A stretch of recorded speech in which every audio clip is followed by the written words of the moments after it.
And I want to tell you about one final study that we've done along this lines. I'll call it the thought scan study. What we did is using the internet, we ran a study with participants all over the country. And what we did is we had them first think about a situation involving another person that each time they experience it, they feel anxious and they get distressed. Does anyone want to guess what one of the most common experiences that people thought about was? Experiences involving other people, and to my surprise, experiences interacting with your in-laws, more specifically, experiences interacting with your mother-in-laws. And I told my mother-in-law this story when we got the data, and her response was, "No, that can't be." And my internal monologue went chattering away. So we induce stress in these different ways, and then what we do is we have people type, try to work through their feelings using first-person pronouns or their own name.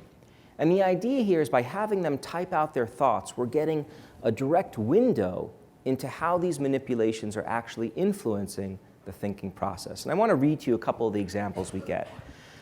First, from the first-person group. So remember, these people are told to think about why they feel the way they do using first-person pronouns. I worry about giving a presentation to a customer at work. I'm afraid that I will come across as unprofessional or unknowledgeable. I'm nervous that they will ask questions that I will not know the answers for. I'm afraid that I won't get a job if I mess up during an interview, and I always mess up in some way. I never know what to say, and I'm always incredibly nervous. I end up in a feedback loop of nervousness, causing bad interviews, causing nervousness. Even if I got a job, I think I would still be afraid of interviews.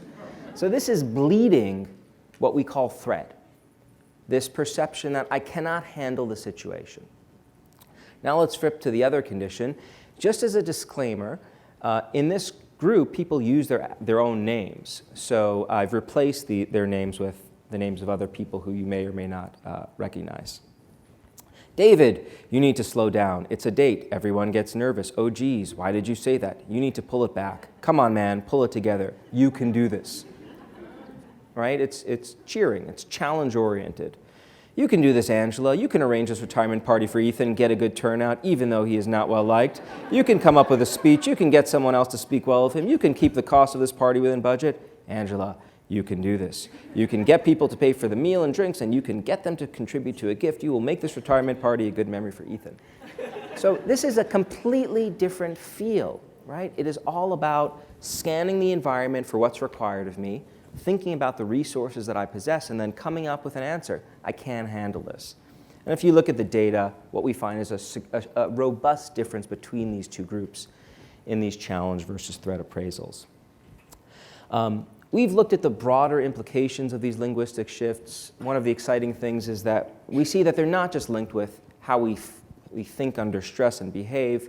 We've shown that they can improve wise reasoning, enhance the quality of interracial mentoring, improve problem solving and cardiovascular functioning under stress, and that kids as young as age 3 can benefit from some of these linguistic shifts.